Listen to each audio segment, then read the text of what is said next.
fashion, fun, felines. Join spa living and style expert Candy Holiday as she trips through her days while trying to flourish, look fab, and have a blast, even when life gets in her way. Let's make every day feel like a holiday with Candy. Candy, what are you doing? I'm taking a nap, Darren. More on that in just one sec, but hey y'all, welcome to Life's a Holiday. This is the show where we give you fun, fashionable ideas to live every day like you're on a spa retreat and be healthier, happier, and more stylish. On today's episode, in honor of the time change a lot of us just faced, we kind of lost an hour, it always causes a lot of sleep discussion. You know, people are always more tired because even though really it's just an hour, it's amazing how that can just like make you feel more sluggish. It kind of messes up with your sleep schedule. And napping is one way to really keep yourself refreshed, even during this time change season. And so I went back and revisited my interview with Nicholas Ronco, who is a spa entrepreneur and a sleep expert, nap expert. He actually used napping to help him regain his health after a period of sleep deprivation when he was on a trip. And I just thought his tips were so good. He tells everything from like the perfect sleep position for napping, some great ideas for napping in an office, at your desk, ways to set up your area so that you can get into the napping habit more easily and make it more enjoyable as well. And so I just wanted to share those tips with y'all.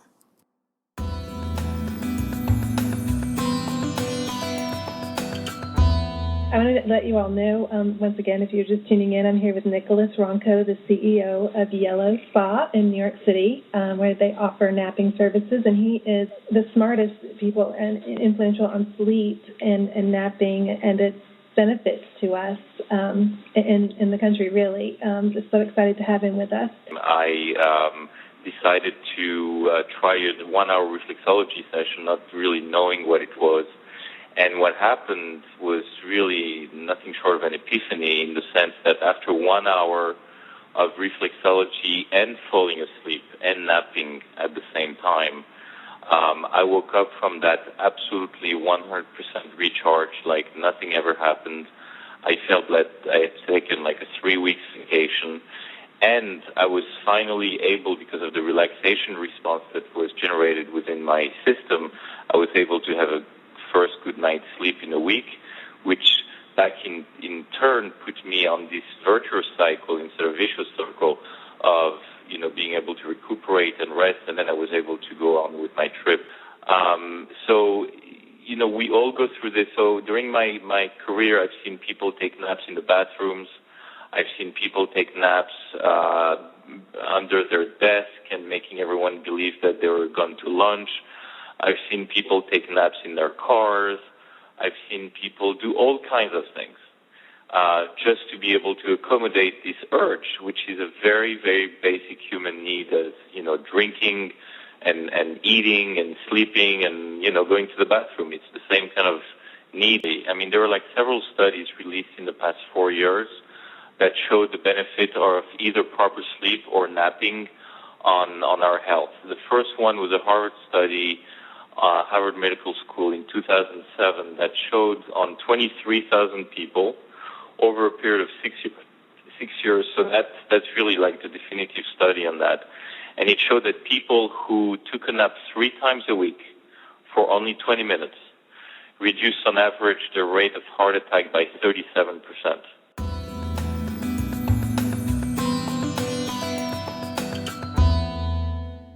And whether you decide to nap in your office, in your car, or at your desk, Nicholas has a little tip for how to know if you are taking the ideal nap.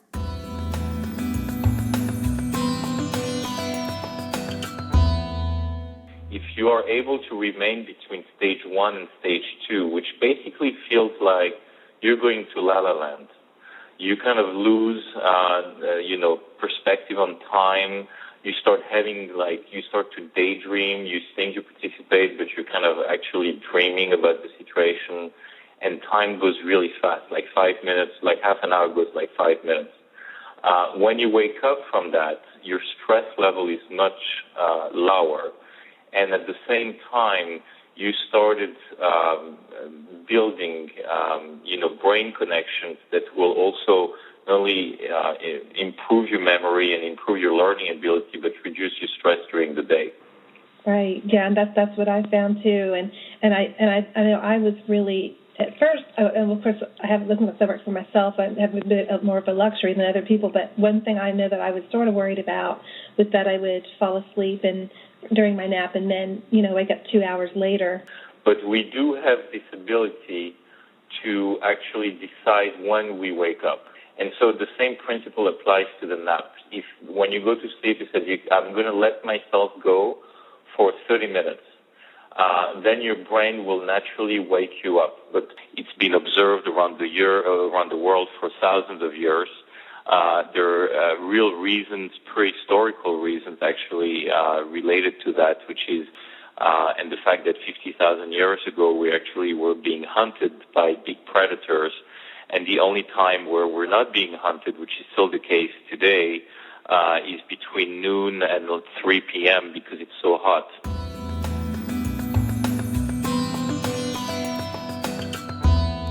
Next, a few tips for how to set up your nap nest. And beware, there might be a little bit of shopping involved here.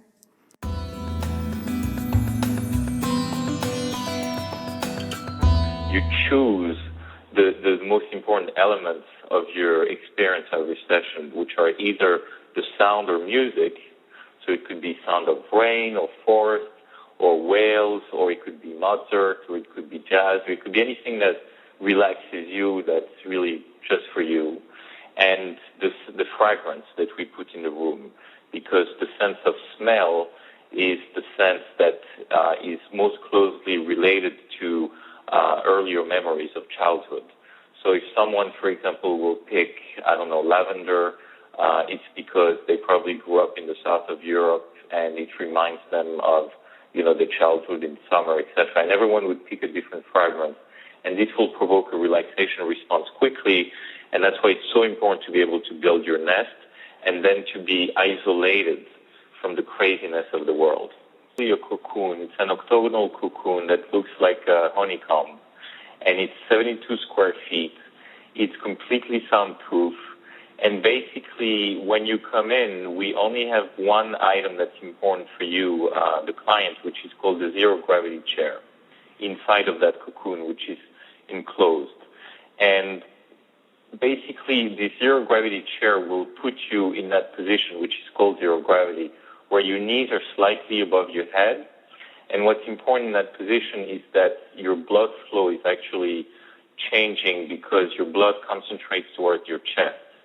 The response, the relaxation response that's going to be created for your body and by your body is basically decrease your heart rate by 10 beats per minute. So if your natural BPM is at 65, you will go to 55. And in turn, your body temperature will decrease by 1 or 2 degrees also. And so what happens is that your body will be in a perfect state to start either falling asleep or deeply, deeply relaxing, a little bit like when you're meditating. This is the same for home, actually. We've been saying forever that the ideal temperature at home is between 69 and 70 to go to sleep. If you go beyond 70, which is unfortunately what a lot of homes are at, then you will not have the same quality of sleep.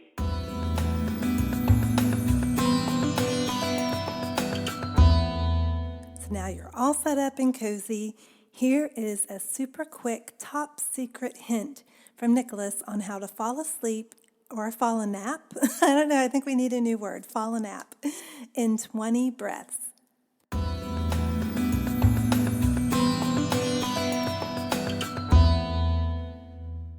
Absolutely. What I advise for people who take naps in general, and the professional nappers listening to us, we'd know that instinctively. The professional napper is the person who falls asleep in the plane before the plane even takes off.